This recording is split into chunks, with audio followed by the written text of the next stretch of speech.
Hello student, जैसे कि आप सभी को पता है कि हमने लीवरेज से रिलेटेड बहुत सारी रेशो डिस्कस कर ली है। तो पहला पोर्शन हमने क्या कौन सा किया था? पहला पोर्शन हमने क्या किया था? Liquidity ratio. दूसरे नंबर पर हमने क्या किया? Leverage ratio. लीवरेज रेशो हमने कम से कम 15-16 के करीब कर ली है। तो कुछ रह गई हैं, वो मैं इस वीडियो में आपके साथ कंप्लीट कर दूंगी। कौन सी? Other leverage ratio. ठीक है, तो एक एक करके कर लेते हैं। Total investment to long term liability. Total investment का मतलब क्या है?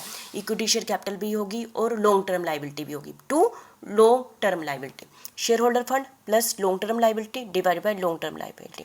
नाम से पता टोटल इन्वेस्टमेंट का मतलब क्या होता है? Long term investment. Long term investment में क्या आता है? शेयर होल्डर फंड और लॉन्ग टर्म लाइबिलिटी आती है divided by long term liability. Clear है? As a general rule the proportion of the long term liability should not be very high. क्या कहते हैं? ये लॉन्ग टर्म लाइबिलिटी ज़्यादा high नहीं होनी चाहिए। ठीक है, तो ये होगी एक रेशो, है ना। दूसरी है ratio of fix assets to funded debt. Ratio of fix assets to funded debt, इसका कैसे निकालेंगे?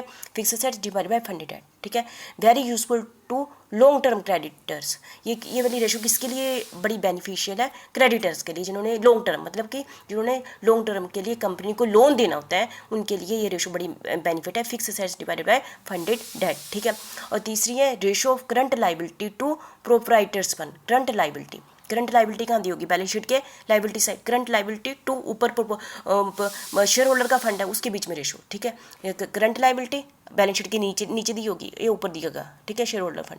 This ratio indicates the amount of long term fund raised by proprietors as engage short term borrowing. Short term यदि loan ले लें के against, जो short term company के अंदर पैसा पड़ा हुआ है ना, उसके अंगेस्ट कंपनी कितना रेज कर सकती है, तो ये रेशो ये बताती है। ठीक है, और नेक्स्ट है ratio of reserve to equity capital. ये दोनों चीज़ें लाइबिलिटी साइड दी होगी, नीचे रिजर्व दिए होंगे, ऊपर क्या दी होगी? Equity share capital. उन दोनों के बीच में रेशो। ठीक है, रिजर्व दोनों पर अधिकार किसका होता है? इक्विटी शेयर होल्डर का होता है। इन दोनों को जब हम ऐड करते हैं तो हम नेटवर्थ कहते हैं। अब नेटवर्थ के ही दो आइटमों के बीच में रेशो निकाले हैं, रिजर्व मल्टीप्लाई बाय 100 और इक्विटी कैपिटल।